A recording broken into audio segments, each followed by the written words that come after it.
The French politician suggested the European Union would be happy to welcome Brexit Britain back to its folds in the future.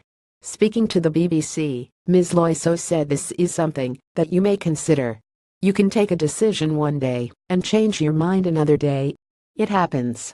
It's also our common interest to let open doors and say maybe, if you're interested one day, we'll be happy to have you back.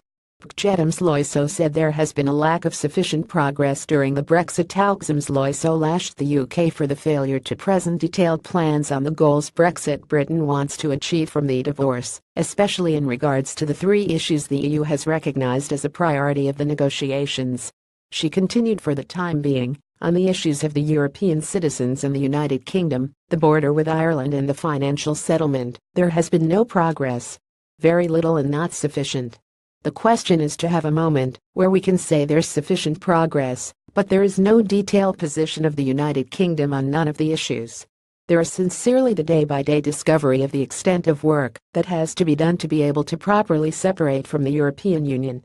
This is extraordinarily complex, and it's a huge amount of work for the British administration and the British government.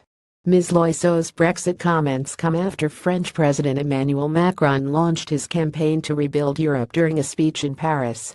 Mr. Macron said the only path that assures our future is the rebuilding of a Europe that is sovereign, united and democratic. A more fragile Europe is today exposed to waves of globalization. The dangers, the ideas, of the past are growing once more.